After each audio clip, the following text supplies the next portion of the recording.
Dorothy Must Die, Chapter 16. I was standing in the middle of an all-white cave.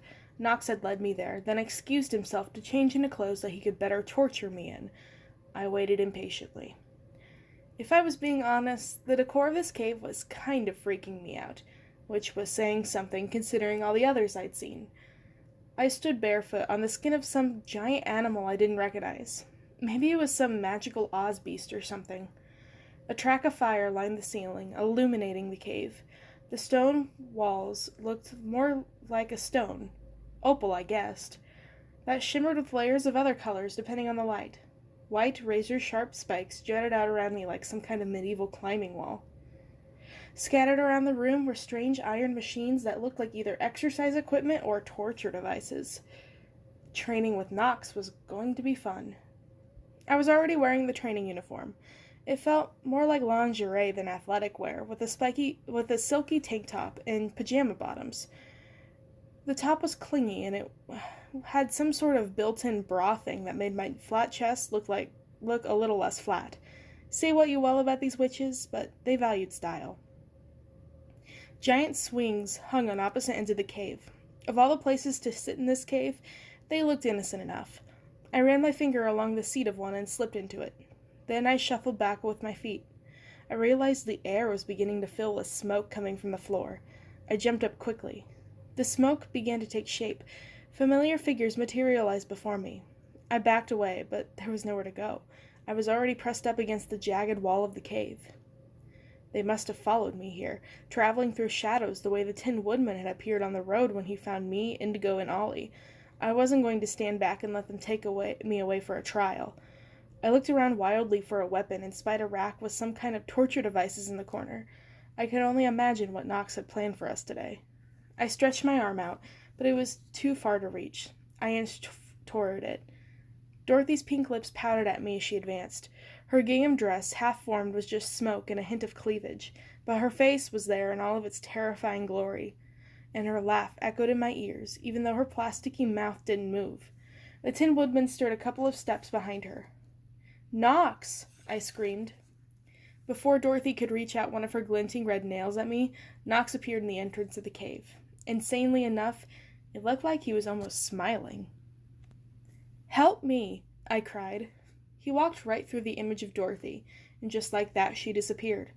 The Tin Woodman disappeared too, and the ears and hair and tail that I assumed would have made up the lion vanished with a growl. I was left standing in the white room staring at Knox. "You sure took your time," I yelled. "I just wanted to get your adrenaline going." He smiled a cocky smile, rocking back on his heels. He had done that?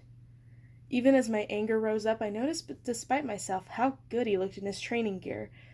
He was more muscular than I would have thought. Biceps and quads and muscles I didn't know the names of made up his, possibly magically enhanced, form. "Why would you do that?" I snapped. "What is wrong with you?" He just shrugged.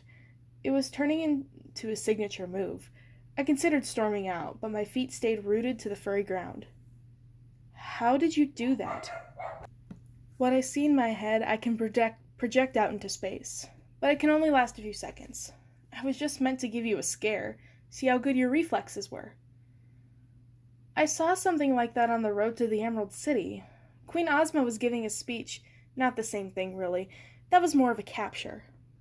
"A what?" He leaned in close. I didn't move. I hadn't exactly spent a lot of time alone with any guys. Tutoring Dustin hardly counted, and he wasn't a witch or wizard or whatever I was supposed to call Knox. He was annoyingly, and maybe not so annoyingly, even hotter up close. "Ouch!" I felt a pinprick of pain on my scalp as Knox leaned back, holding a strand of my pink hair. He pulled something out of his pocket and folded it together with my hair in his fist. "Memoria," he whispered. Then he opened his hand and there was an emerald inside. This moment is now captured forever. There are emeralds like this embedded in the road. They're meant to deliver messages, scare people, spread Dorothy's decrees, basically a way for the palace to keep us in line. He tossed the emerald on the ground. An image rose up from the stone, hazy at first, and then snapping in focus. I was rolling my eyes at him. He was leaning in to pull my hair. but it almost looked like he was giving me a kiss. The image disappeared as quickly as it had appeared. So is that your superpower? Making people see things that aren't there? Knox didn't answer. He disappeared in a blink and reappeared beside me. I can make them see things that are there as well. Like Mombi said, I'm a fighter. We should get started. Then he moved into his fighting stance. I noticed a speck of green paint in his black hair. What? He said, noticing my staring. He must be Oz's mysterious graffiti artist, the one tagging the frowny faces I'd seen in Munchkin Country. Nothing, I said quickly. I'm ready. He was working really hard to put up this whole fighter front, but I wondered what else there was beneath the surface. What else it meant to be a boy witch. Liar, Knox whispered, with a mean glint in his eye. Don't worry, the spring will be able to heal you up when you break something. I'd prefer not to get hurt in the first place, I countered. Is wit highly valued in your world? You seem to rely on it. Is being a total jerk highly valued in your world? Sarcasm was how I survived back home. I wasn't about to give it up now. His gray eyes opened a little wider. Your words will do nothing against her unless you can use them in a spell. I sighed loudly. If they wanted me to train, I would train. A few self-defense techniques would certainly come in handy around here.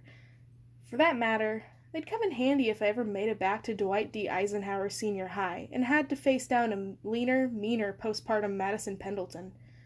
Still, just because I was willing to learn how to fight, it didn't mean I was going to assassinate anyone. I suspected Knox knew it. Why don't you just give me one of those magical knife things and be done with it? I could do that, he mused, pulling a knife from one of his black boots and throwing it from one hand to the other. He tossed it in my direction, but I wasn't fast enough and it fell on the floor with a clatter. I let it lay there, wishing I'd never said anything. But you might drop it, he finished with a smirk. I wasn't ready, I argued. Would you rather have a knife or be the knife? It's that simple and that hard. He opened his hand and the knife whizzed around it. I've seen Mombi do the same thing before. He slid the knife back into his boot, then spread his arms out wide at his sides, daring me to punch him. I curled my hand into a fist and took a weak, half-hearted swing at him. Knox hopped back and rolled his eyes. Give me a break, he said. You have to try, or it's no fun. Before I could respond, Knox took his own jab at me, aiming right for my chin. I rocked back on my heels, barely getting out of the way in time, and then without thinking about it, I hit back. For real now. This time I connected square in the face of Knox's chest. My fist hit a hard wall of flesh and muscle. My knuckles stung from the impact, but he didn't flinch. It was like he hadn't even felt it. All he did was laugh. All right, he said. Well, that's something at least. Now do it again. This time, I'll try too. I looked at the cocky expression on his face. I wanted to wipe it off just to show I could, so I swung with all my strength and almost fell over from the momentum as he stepped easily out of the way. His smirk hadn't wavered for a moment. Keep going. I kept punching, getting angrier and angrier with every try. Knox dodged each blow as smoothly as if I were moving in slow motion. It took me until I was sweaty and out of breath to realize that something wasn't quite right. Knox was more than just fast. That isn't fair, I said. You're using magic. Of course I am. Lesson 1, she'll be using everything she has against you, and I promise it'll be a lot more than I'm using right now. He has a point. Fine, I said. Then why are you even bothering at all? When he opened his mouth to reply, I took it as an invitation to hit him right in the solar plexus. His eyebrows shot up as his arrogant smirk transformed into a grin. Aha, he said. Lesson 2. Your fists aren't your only weapon. Your weapons won't be your only weapon either. Dorothy's biggest vulnerability is her... I kicked him in the stomach with everything I had, and he went stumbling backward, his mouth wide with surprise. That would show him not to underestimate me. But instead of retreating, or even slowing down, he came flying right back at me. This time I was ready for him. I ducked. Over the next hour, Knox didn't let up. He just kept coming at me, using his fists and feet and elbows and knees and everything else he had. The whole time, he never stopped talking, pointing out everything I was doing wrong. And everything I was doing wrong was everything. The way I was standing, the way I was avoiding his gaze, the way I was holding my hands. But for all I was doing wrong, there was one thing I was doing right. I wasn't letting up any more than he was. I was aching and exhausted, but I kept going. "Stay loose," he said. I didn't know how he had the breath to keep talking when he was moving twice as fast as I was. "Don't waste your energy keeping your muscles tight. Don't focus on where I am. Focus on where I'm going to be." Before the sentence was finished, Knox was gone. I spun around just as he materialized behind me, ready for him, and caught him right in the jaw. Finally, for the first time, he flinched in pain, but before I could draw my arm away, he grabbed me by the wrist and held my closed fist against his face. I tried to pull free, but he couldn't. He just stared at me, his gaze intense. I couldn't look away any more than I could move my arm. Energy crackled between us, and I could feel a strange pull to him. Moth to flame, magnet to magnet, stupid girl to impossible, slightly mean witch boy, wizard, whatever. "Close your eyes," he said. "I want you to feel something." "I already feel something," I said. "Tired." "Just do it," Knox said. So I closed my eyes and felt a strange warm energy pulsing through my body, starting where my fist still touched his face and traveling up through my arm and shoulder into my chest. It wasn't hot and it wasn't cold. It was like nothing I'd ever felt before, including the time when I was little and I put my fingers on a light bulb socket to see what would happen. That had hurt like there was no tomorrow, like the surge of electricity was killing every cell as it flowed through my arm. This was the opposite. It felt like every inch of me was waking up. "What is it?" I asked. "Isn't it obvious?" He let go of my hand and it dropped to my side, heavy as stone. "It's magic," he said. Suddenly I felt a breeze. I opened my eyes. We weren't in the training area anymore. Instead, we were standing at the edge of a grassy plateau that jutted out from the mouth of the cave at the top of the mountain. The sun was bright and perfect, and the sky was a brilliant blue, with just the slightest tinge of lavender. I looked down over the edge of the precipice we stood on and caught my breath. We were don't look down high. We were skyscraper high. Not that I'd ever been in one, but I managed this is what it felt like. The drop between us and the treetops were dizzying. Below us was a vast expanse of wilderness. In the distance, fields of flowers gave way to lush, dark forest. Further on the horizon was a hazy, shimmering mountain range that blocked the rest of Oz from my view. Mountains so high that their peaks were hidden by a thick veil of quickly moving clouds. Everything was still and quiet. This was a different quiet from the creepy dead quiet of Munchkin Country. This quiet was pristine, and charmed, and full of life. It felt like Knox and I were the only two people in an undiscovered world. "How did we get here?" I asked. My voice came out in a whisper. He looked at me like I was the dumbest person alive. "You have to stop asking those kind of questions," he said. "You know exactly how we got here." Of course I knew. It was the same as the answer he'd given me before. "Magic," I said under my breath, without even really meaning to.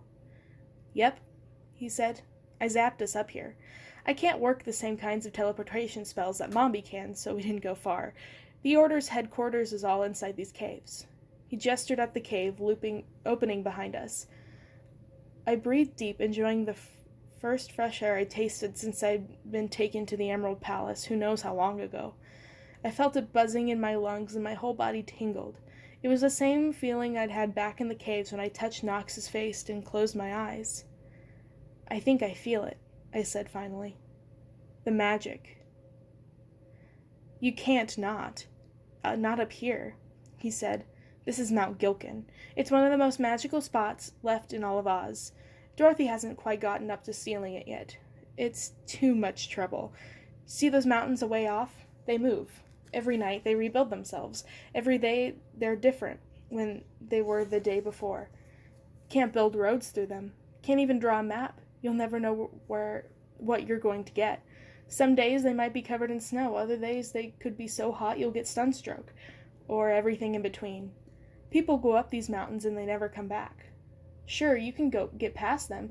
You can fly or teleport or whatever, but it's not easy.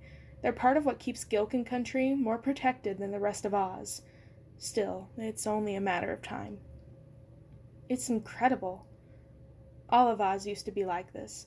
There was so much magic floating around that you almost couldn't help picking it up here and there.